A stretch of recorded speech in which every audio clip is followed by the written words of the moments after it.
How's it going, guys? It's time for another The Battle Plan video, this time for zone number 5. So in this video, you can expect to see the best substitute teams for the various nodes in zone 5 of Battle World, as well as an easy way to kind of navigate Spec Ops so that it's just less complicated for your lines. Okay, so let's jump right into it, starting with node number 1.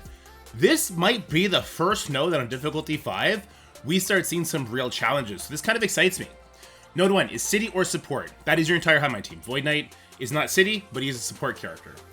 Hive Mind's getting a bonus. Their bonus is 200% increased damage, only when they're below 50% life. Raid rooms are in effect here. Raid rules, rather. And the enemies are, as you see, Infestation. But look at that very bottom line. That is 5 Spider Societies. Do you guys know how Hive Mind goes into Spider Society in Crucible right now? Just saying. I'm not sure how this is going to play out. I'm not sure if we're going to have to kind of lean into the raid rules there. Let the Spider Society knock somebody below 50% life, hopefully Red Goblin.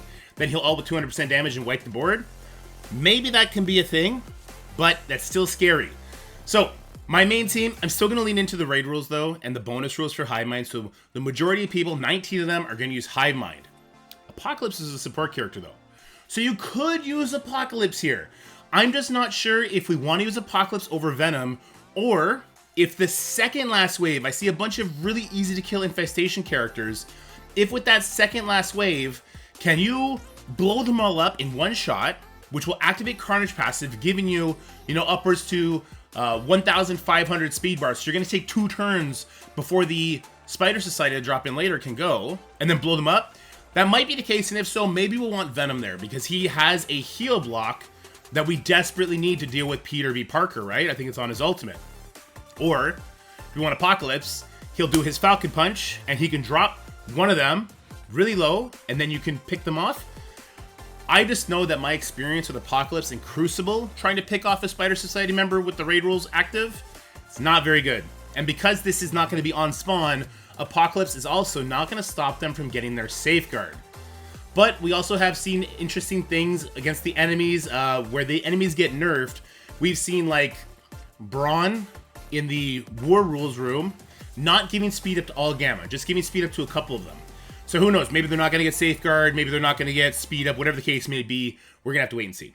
But we do have a Spec Ops team for this one, because we do have to give away at least 5 Hive Mind and Apocalypse. So 5 people, everyone's going to have a big Spider Society. So what I did instead is I chose the 5 people that had the smallest Hive Mind instead. So the people that had the smallest Hive Mind, I'm making them use their Spider Society. And I think Spider Society is going to walk through this node. Why do I think the Spider Society might even outperform Hive Mind in this? I can maintain speed up on my Spider Society characters heading into the enemy Spider Society. And if I can make my Penny go first and do her stun into the enemy Penny, well, I'm very confident that I can at least pick one of them off before anything else happens, because our Spider Societies are huge, right? We all brought them to DD8, we all brought them to DD7, so they're like maxed out. So I'm pretty confident with that, and for a Spider Society team, I don't think Apocalypse fits in anywhere. And I don't think there's any kind of weird hybrid that I would prefer over Spider Society. Like, I don't think I would want 24 people to be using, I guess what, 14 of them would use straight Hive Mind, and the other 10 would have like weird mixes of Spider Society plus Hive Mind. I'm just not sure the synergies cross over that well. But we got to wait and we got to see what difficulty 5 is going to hold in store for us. Right now, it's obviously just going to be auto content, right? All right, node number 2, Villain and Tech with bonus to Orcus. Raid rules are in effect here. And this node caught me off guard. This is a carbon copy of enemy team we had in zone number 2. This is Gamma and Invaders, or zone number 3 rather. Now in the Gamma Invaders node, this is what I was just talking about, how Brawn was not giving speed up to everybody, but there's no war rules active here at all. So I'm curious to see, this is just a carbon copy, so is this Brawn going to do exactly what the other Brawn did? And he does give speed up to a couple of them, he gave speed up to Leader in that sense.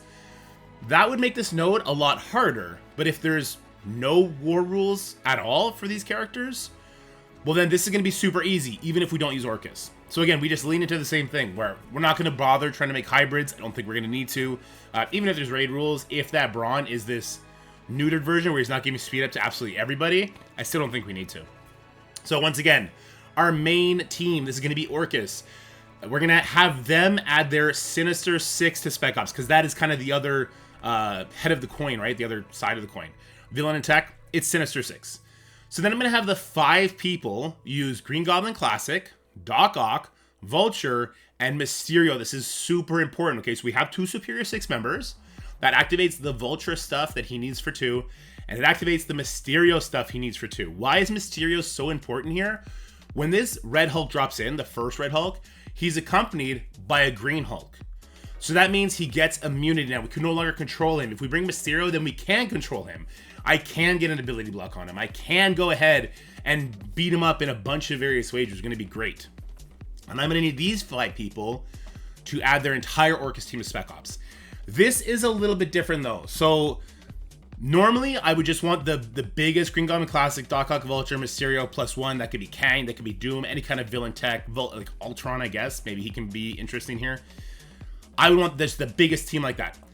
This one's different though, because Nimrod is a newer character and they want us to sacrifice a 1-diamond Nimrod.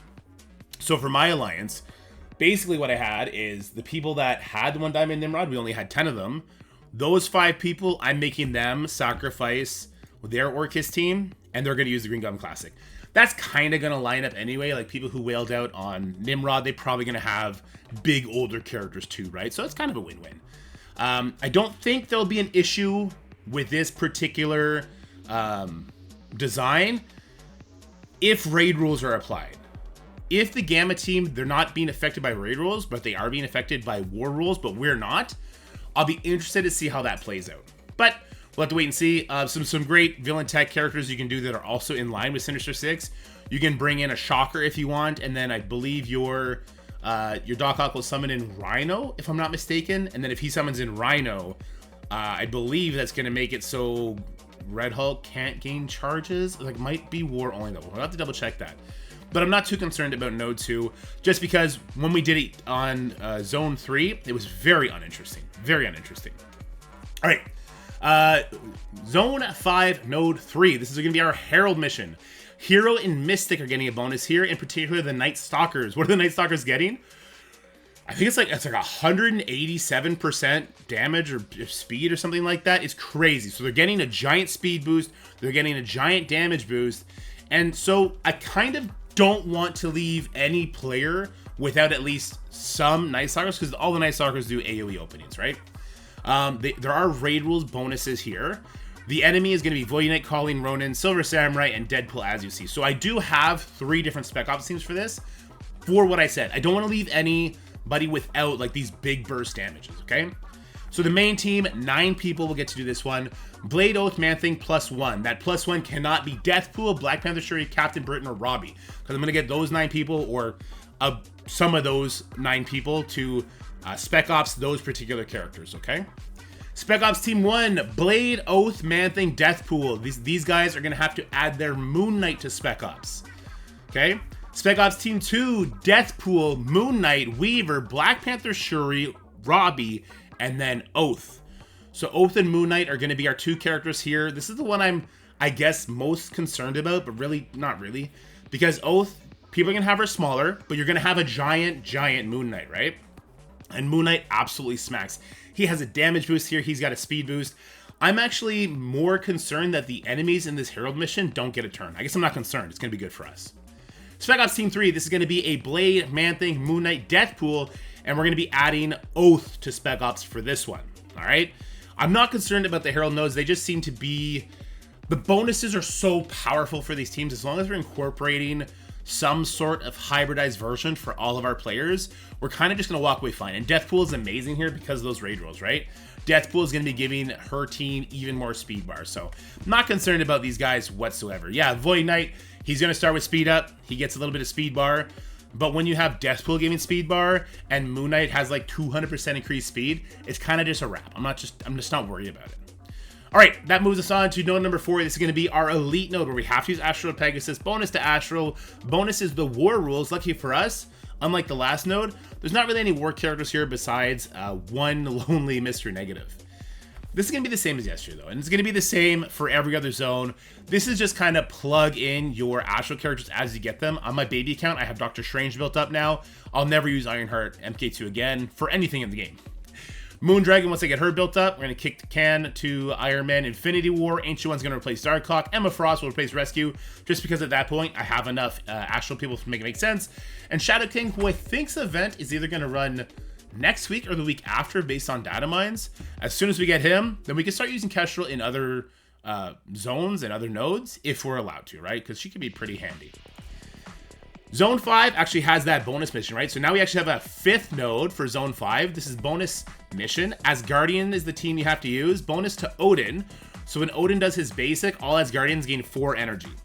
The other bonus is that all mode rules are in effect. So that's Raid, Crucible, Arena, Dark Dimension, everything's in effect. The enemies, it's just an overpowered mix of enemies. So we have the Nowhere characters, which is kind of whatever. We have some Morgan Le Fay. We have Undying characters, Black Cat. So we're seeing lots of perma kills here, right? With the Undying and Black Cat and Gore, the Annihilators.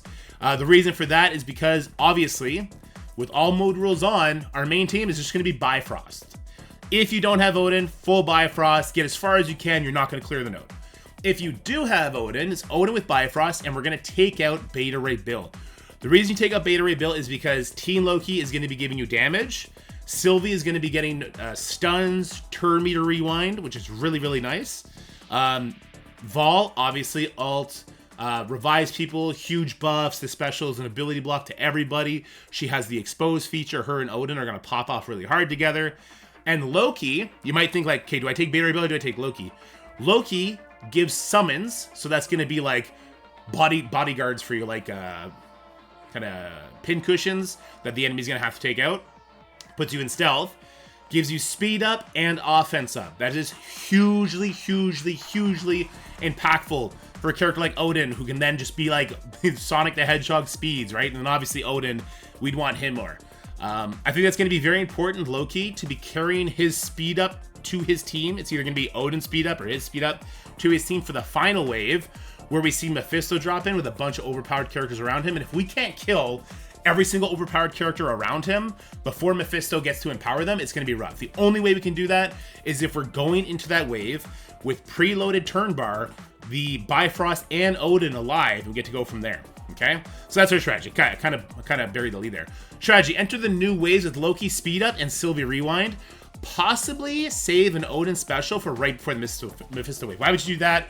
Well, you would want to have offense up heading into that one. You'd want to have speed up. You'd want to have charges, so that Odin has that like ridiculous 500% effective speed, right? So he can go before the Mephisto. And if you can also save his ult for that, so you do the Odin special, then you ult. Possibly we can kill absolutely everybody before Mephisto does his empoweredness, and that obviously would wipe us, right? So we don't want to have to deal with that. So I thought this was very interesting. Actually, Zone 5 gave me a little bit more hope that things will be interesting because of node number 1 and the node number 2, where it's like Orcus facing Gamma, but we gotta use Superior 6. I think that's kind of interesting, and I'm excited to see that on difficulty 5. I'm still not sold on it, though. That Herald Mission looks like it's just a nothing burger. Okay, and obviously we have a lot of unmentioned Spec Ops here. Not all Spec Ops characters were assigned here. We just assigned basically characters that get bonuses and that we know we're going to have to handle, right? After assigning players to Spec Ops teams 1, 2, and I guess 3 for this one, simply fill in the rest of Spec Ops missions based on player capability. If I go back to my spreadsheet here for Onslaught that I filled out, you can see I did exactly that. I just have like groups of players that I put in at the same time. You see Diamond Dale, he's got like 3 in a row, Smokey. So it just kind of works out like that, where I'm filling it in as necessary. Anyway, guys, that's going to be it for this video. I hope it finds you well. I hope it helps you, and I hope you guys are kicking butt in the Spec Ops Battle World, and hopefully we'll all be kicking butt at the higher difficulties, which I guess next week we get to difficulty 3. It'll be slightly more interesting for mid-game players, but probably still really boring for end-game players. As usual, let me know in the comment section below how you could fix Battle World, because I know they're taking lots of feedback, and I'll be definitely excited to share that with them, because I do think there's lots of things they could do to fix this mode, especially around the Spec Ops, right? Make Spec Ops an individual activity. Or at least make the group activity of Spec Ops less daunting. The 30 out of 30 is pretty ridiculous. Anyway, have a wonderful day, and we'll talk soon. Bye, everybody. That's it for the video, guys. I hope you enjoyed it. If you did, make sure you like, share, and subscribe. Stay happy, healthy, have fun, and I'll see you in the next one.